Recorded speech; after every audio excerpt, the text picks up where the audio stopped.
I think we had some kind of feedback loop going on there. Yeah, Did you I hear think double? Maybe my YouTube was playing and I didn't know it. Sorry about that, guys. I heard Brownie Girl in my head as I was playing it, and then I heard it in my ears too. So I'm just gonna make sure. I don't think it was me.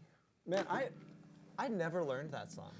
Well, if you play in cover bands, eventually you're gonna learn that. That's the most deceptively easy song on the face of the planet because it sounds really happy, but it takes a lot of accuracy.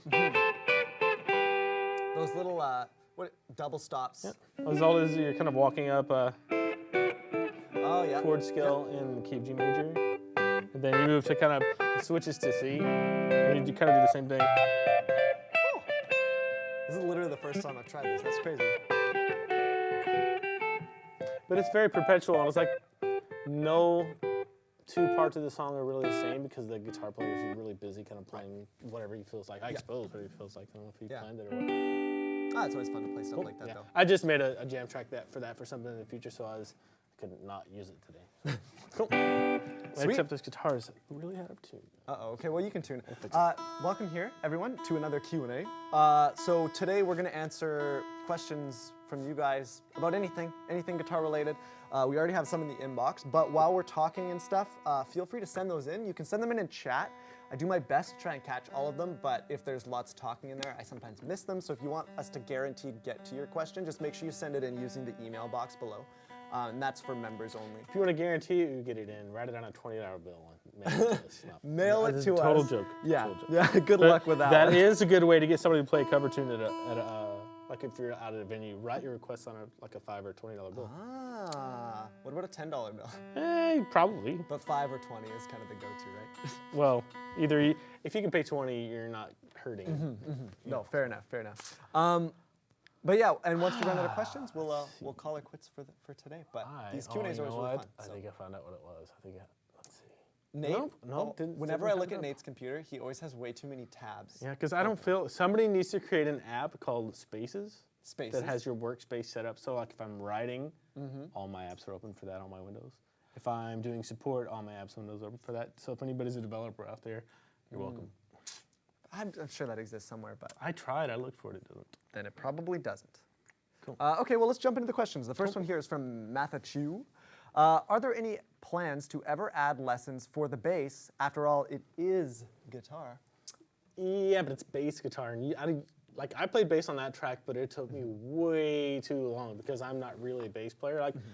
I know a little bit of technique and I know the music theory behind it. So you don't want me teaching you bass, man. Go to scottsbasslessons.com. His stuff's awesome. Yeah. He's definitely my favorite bass lessons. And he is actually a bass player. Not a guitar player that plays bass. He's an actual bass player. Just to slide it in there, yeah. I did start as a bass player. Yeah. This is, I don't know if it's not your primary, it's your first. Yeah, it was like what got me really into being a serious musician. I was playing bass in the first band I ever played in. I played bass, and it is such a different world. It's such a joke amongst guitar players. Like the whole thing where we all start on guitar and then we give the worst guitar player in the band. Well, sorry, buddy, you're on bass. Yeah. Right? And it should be the opposite. It honestly should be. Bass is such its own thing. And whenever I've experienced a few times in my life playing, which is sad to say actually, playing with a guy who's just a bass player, doesn't really play guitar, and it's it changes your world, honestly. It's a different. Well, it's like a whole weight is lifted. Yeah. Once you get a really good bass player, a really good drummer, it's like, oh wow. Absolutely. I see what I need to work on now. Holy smokes. Yeah, isn't that the truth? But yeah, maybe someday we'll do something, but I don't think it won't be me. Yeah, exactly. You don't want that. And it definitely won't be me either. Not that you'd ever want that anyway. I know you'd probably be better than I would on that since it's your first.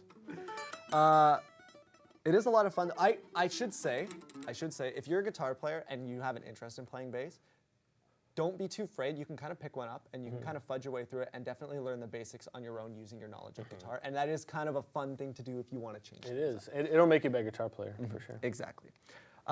Next question here. I don't want to move through these too fast just to give people time to get them in. Sure. Let's see, everyone talking about how warm it is. It is nice here, man. This is like a super mild summer so far. My landlord the other day was like, oh man, it's hot today, huh? I was like, no, not really. It feels pretty nice. Yeah. It's different.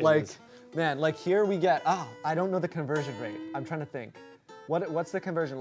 30 is like a hot day here. And 30 is what, 8? 70? You could figure it out. At 30 is not Let's hot see. to me. It's like mid-80s, I think. Not Mid-upper hot? 80s? No. You're crazy. It's 86. It's 30. Mid-upper 80s. Okay. Finally! It only took 9 years. Okay, let's do the next question here. This one is from Awesome Wolf. Good morning / evening. I was wondering if you could help.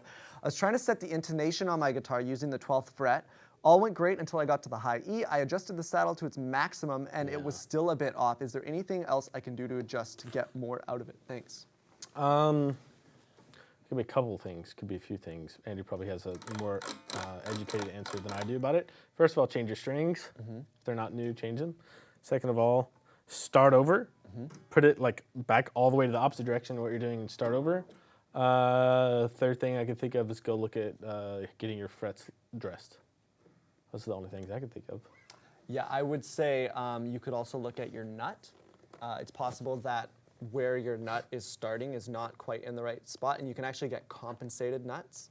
That would be something I'd suggest maybe looking into. They're not, like getting a new nut is not a crazy big investment. No. I think my Les Paul I paid $80. Oh, for a new nut? Okay, and that's probably for like a really that was good like hand. Yeah, you know. exactly. But basically, like what happens is when you're intonating is like the point where the string technically starts for the instrument is at the nut, right? That's kind of like where we start it. And then here, it's possible that just bringing the nut, depending on which way it is, forward or backwards, like where the string comes off of the nut could make a difference. I would also do a whole like neck relief check because it's possible that that's throwing everything off. And then also just check and make sure. Some people, they do these weird things with guitars where they straighten the crap out of their neck and then bring their bridge up really high instead of it being like that balancing act between, right? Like your bridge should be somewhere in the middle of the adjustment point and then your neck should be somewhere in the middle, right? And sometimes that whole system can get thrown off and then the distances just aren't quite right. So those would be like what I would suggest. But starting over is definitely the best place to start. I had an experience with my Strat about 3 weeks ago because I was doing some recording. And I was using this Helix, in which I find like digital big unit tuners like degrade or something for me over time. I don't know what it is, maybe it's just me. But I was having that exact same problem and I was using the tuner on this, so I was like, I was frustrated, so I got my little TC electronic clip tuner, gave me much more accurate reading on the 12th fret and let me intonate it and it worked. So maybe try changing tuners too. One thing, since you brought that up, because that's a really good point, is the importance of using a chromatic tuner. Chromatic is more accurate than like a needle tuner, or unless it's an analog needle tuner. But Yeah, the digital ones, the chromatic version versus the regular ones, it's like 2 to 3 cents versus like 5 to 8 cents or something like that. So you get way more accurate reading. Some tuners just don't like the timbre of certain notes, it feels like to me. Have you ever noticed when sometimes you're like checking the tuning in a certain spot and it just won't register? Yeah. Yeah, I've had that a bunch. And on my phone, I've given up on like open string, always tune harmonics on my phone. It's That's just good to know, yeah. like that's probably I don't know if it's a hardware issue with Apple or what. it's hard to say. So Yeah, with their microphone and stuff like that. But those are a few things you can check. Like Nick said, just to go back, like start over and check everything else first. So neck tension and bridge height and saddle. I mean bridge saddle height and stuff like that. That's gonna matter. I'm guessing it's an electric. I'm assuming because if you're adjusting intonation, it's an electric, right? Okay, I hope that helps. Make sure you send a follow-up once you go through all that stuff. As much of a pain as it's going to be, send us an email or come back to a live lesson and let us know if that worked or if it didn't work. And hopefully I'd be curious to see what the issue is, or post it in the forum. Yeah, that too. Next question here from David L. Inversions, please expound on first and second inversions and root-based triads. What is the determining formula / rules for first and second inversions? Are they always as such, or are there exceptions to the rules?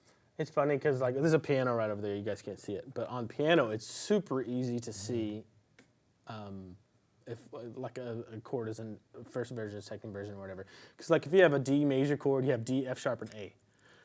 Just look to see which note is on the bottom, and that gives you your root position with the root in the bottom. If the F sharp is on the bottom, the lowest note, then that's your first inversion. If the A is on the bottom, then this is second inversion. On guitar, we have all these chord shapes, right? D, D, D. right? And in order to really get good at doing inversions on the guitar, you have to spend a lot of time really thinking about and studying these shapes. So if you have your D major chord, it's an open D major chord. You have your open D on the bottom. That's a root position, major triad. The order of the rest of the notes don't matter at all. The only thing that matters is what is on bottom. But if you leave that bottom note off that D and just play the top 3 strings, that's the second inversion because the A is in the bottom.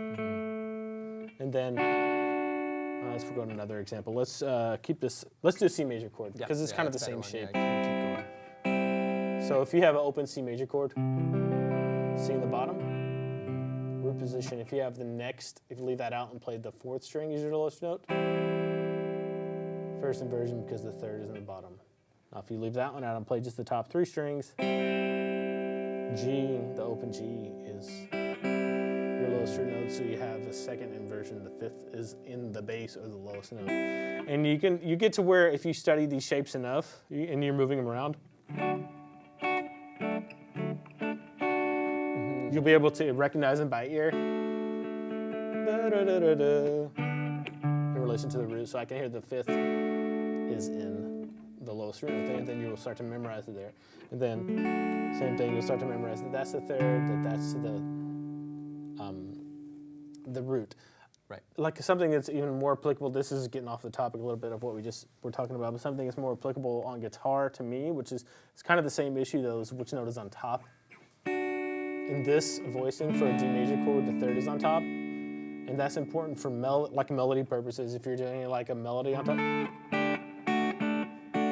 right? And you can hear the 3rds on top, you're going to want to choose maybe that voicing. If not, if you can hear the 5th on top for this voicing, and especially when you get like finger style stuff, where you have a melody on top, that's a long way to say that it's important to know what each note is in the chord, as far as being able to spell it: D, A, D, F sharp, and then you know that that's the 3rd root, 5th, right in the root again. And if like a D major chord, throw in the A on the bottom, second inversion. If you throw an F sharp, it's a first inversion. So, and you see that all the time, like going from E.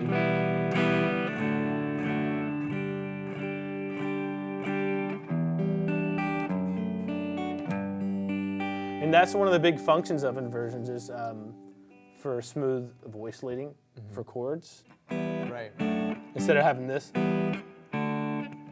which just sounds Because the pretty. frequency range is like so jumpy, right? Yeah, it's kind of, if you want that, if you want it to hop around, that's fine. But if you want that smooth leading on the bottom, same thing. All that is an A minor, first inversion, G major. So a G with a B in the bass, and then a C. Another little one I'll throw in there. It's my favorite way to make a C chord when you're playing like in the key of C, right? Because when you play an F major chord, like you're playing this low here. And it's funny because like other open chords like that I do not like, but I like that one. For some reason it sounds right. So when you're playing, and you can kind of play around, but I like to keep the really E good. string in there because sometimes I find like, it's like, oh, it sounds It's a smaller. little wimpy sometimes. Yeah. So all I'm doing there is when I'm playing my C like this, I'm just replacing this finger with my pinky so that I can put this all the way up on the G like that. Like on the other hand, if you play a D major and put the A in the bass, I don't like that sound as much, and especially like if I'm playing an open A major. Yeah, no, I don't like that. Put the E in the bottom. It doesn't sound as good, but for some reason Now that's the same for like, sounds awesome. I don't have enough fingers, Nick. I'm trying to.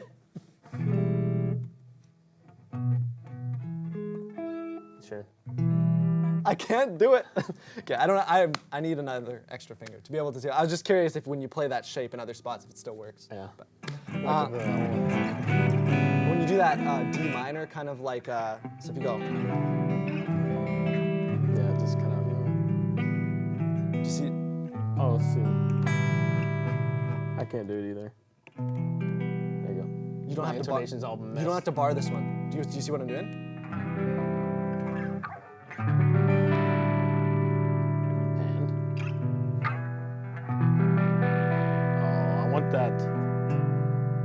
Oh, I see what you're trying to do. Yeah. I can't. This is probably sparks. probably not the most interesting thing ever to everybody. Well, it's like just like this is a big part of learning about inversions. Though, is just getting familiar with your neck and literally the 5 fundamental major chord shapes and the 3 minor ones. When I learned that I could do like this type of thing, Yeah. it's like like those versions of those chords, it like unlocked a lot for me. Just because I thought that I had to have the root on the bottom, but I don't. And one chord that I love a lot too, David, is the one Andrew just kind of played there. Is it just an E major shape moved over a string set? Yeah. Very moody. It has the 5th on the bottom, which is technically. Because you're just doing like a C major. Yeah, C major, just the bottom 3 notes. Yeah. And then you can do that. like D major, E minor. It's cool. It's like in the key of G major or E minor. It's fun. Yeah. It's a fun one to play around with. David just followed up. So if the 3rd is the lowest note, then it's first inversion. If the 5th is the lowest note, then it's a second inversion. That is correct. Now, would that be the same if you started to get into more complicated types of chords? Like if you took like, let's say, like a major 7 chord or a minor 7 chord or something like that. Let's say a minor 7 chord, and you have the 4th note. Is there then a 3rd inversion? Yep. Okay, and it would be the same if you continue to have a. I don't know. I never got past that in theory. It was like, whatever. At that point, it doesn't matter. Okay, but theoretically, the theory would make sense, right? I guess, yeah. I The don't 6th know. inversion, I've never seen anything like that. The 6th inversion. Interesting. Let's see. Next question here. There's only one more in here, so if this is it, then this is it. But hopefully we get some more in. This is from S. Resler. Stan, here my Strat American Deluxe has a compound radius neck. Oh yeah. When setting my action, should I set the mid-neck radius or the radius where the neck joins the body? What do you think, Nate?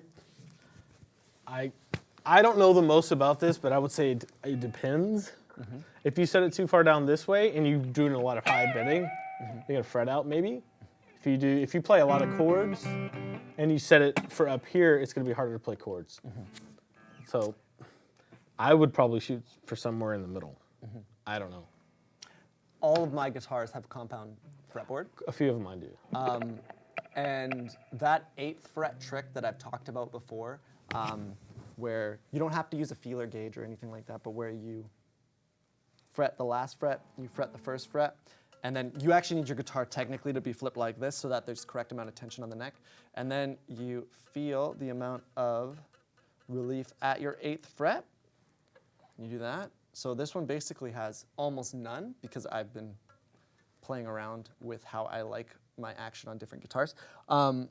And that 8th fret point is kind of like the happy medium. If it were me doing it like, and I had to choose one or the other, I would set my action to be the nicest up higher and have it be a little bit looser down low because it's kind of like the whole 7 1/4 radius thing. They're a lot easier to chord on, right? With the down lower. I mean, it's typical of any compound radius. So if you have a 7 1/4, right? 7 1/4 to whatever it might be. It might be like 14, whatever. Yeah, whatever it is, depending on the guitar. This one I think starts at 9 1/2 and goes to 14, I think.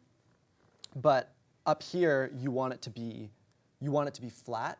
And what will happen is if you try and shape it to this too much, yeah, it's going to cause a lot of problems. It's going to be really weird up there. Whereas if you have maybe the actions a little bit, because it's going to be a little bit high on your lower and higher strings, it's not really going to be that noticeable of a difference because you're not really doing like bendy stuff down there necessarily. You're doing more like that kind of stuff more down there. Which is why so many guitar players like that really small fretboard radius because it's so easy to chord on, and I think that it just makes it easier to just mainly balance it here, but if you do the 8th fret trick, it kind of puts you in the happy medium as well. So you have to play around with it, honestly, because it's going to vary from guitar to guitar too, because depending on how, not only the action that you're setting here, but also like your relief, it's going to have an impact on it as well. So you have to play around with it. I notice it less on the first 5 frets than I do if things aren't like if these two strings are higher, or like the outside strings are higher, then I don't know, it doesn't feel comfortable for me. I have more forgiveness for the first 5 frets than I do the upper, for like above 7. Okay. Yeah, that makes sense. Compound radius it's interesting. It's like you do sacrifice a little bit, I think, of the overall like setup on a guitar. I still, to this day, like my favorite guitar, and I wish I still had it, was that reissue Telly I was talking about. Oh yeah. Where I got it for like dirt cheap because the guy had stripped all the finish off it, and it had a 7 1/4 radius. And it was so hard to get it to not fret out. I was gonna say, did you have problem bending? Yeah, but I just like learned to play where and I still to this day don't bend more than a whole step ever in anything that I play, and then it just ended up being fine. I wish I still had that guitar. It's kind of sad. Well, that's all we got in here for questions. Is there anything else you want to just chat about? We got time. Do you want? I would go, like, literally, if you haven't learned that tune, talking about inversions and stuff like that, go, like, learn that little intro part. It's a good one to shoot for. Right? When I see that, all I see is a G major chord. Right? And you hear this melody. And you're moving along in thirds. So you're playing all root position triads. Well, I guess that would be dyads, but I'm not seeing that. I'm seeing these chords. I'm just leaving the bottom out. So that's another way to look at triads, as far as just visualizing it. And then you have the exact same pattern, literally, only instead of starting on a G right here, start on a C right here. And one way this is a really nasty song to get accurate in a live situation, so one way, and I'm like preaching to the choir because I just did the opposite of this. Like one way to be more accurate with this, I tend to use these 2 fingers. It's just asking to screw up instead of doing this. Because you don't have to move your fingers like this. All you have to do is change which finger you have down. Wait, you were doing this? I was doing That's this. what you were doing? Yeah. Crazy. And I always screw it up when I do that. Just because I miss, my aim is bad, right? It's way easier. But that gives you a really good experience with shifting just triads, just thirds up the fretboard. Just almost did it again. Instead of this. This is more room for error. Getting that to sound super tight is probably not the easiest thing ever. Like if you look at like the way that you have to be very accurate. Yeah, exactly. And doing it like this, it just negates some of that. You don't have to be as accurate. It's a little bit easier. This song reminds me of, for those of you guys who are John Mayer fans, do you know this song? Yeah. I don't know how to I haven't play played it. it in I know so what long. you're talking about. That's it. But it's the same idea, except you at one point do, what is that, fifths? So it's this. Can you look at it?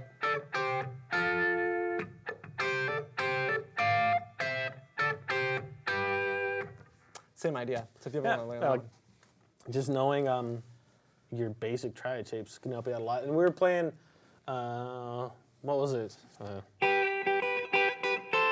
Oh, Ring of Fire, yeah. Same thing. Ring of Fire, it's the exact same thing.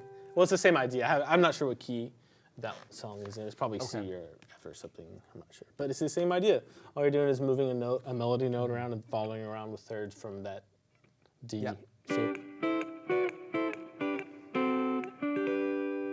I wish I had a loop here because it's funny. This is like bringing all these memories back, but one of the songs that I play with my band all the time uses we use that thing, so over top of a... So we play that. It's G sharp. Sounds good.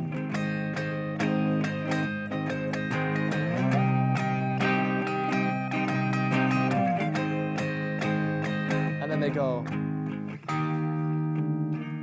and I can go. It's the same kind of idea. Yeah. It's a cool little trick for like coming up with guitar parts too, like over the chords. Yeah, like if you come up with a really cool melody and you're like, hey, it's a really cool melody, but it's just missing something tried putting Yeah. those thirds with it. It's like a different kind of way to approach double stops than doing it like,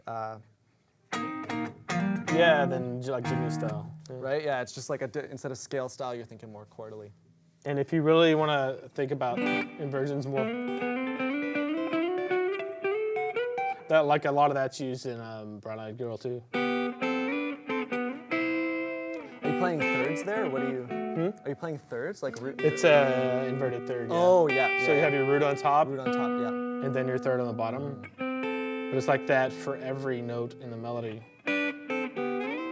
C, G, A, B, A, G. It's over a D chord. Yeah. It changes there, but that's a really good exercise. And all you're doing is walking up your bar chords and just getting the top 2 notes out of each one. The notes on the G and high E string. It's a cool little trick for songwriters and stuff too, who maybe want to play a guitar part where one guitar is playing like the big version of a chord. You can play, right? You can just play those parts. Or I guess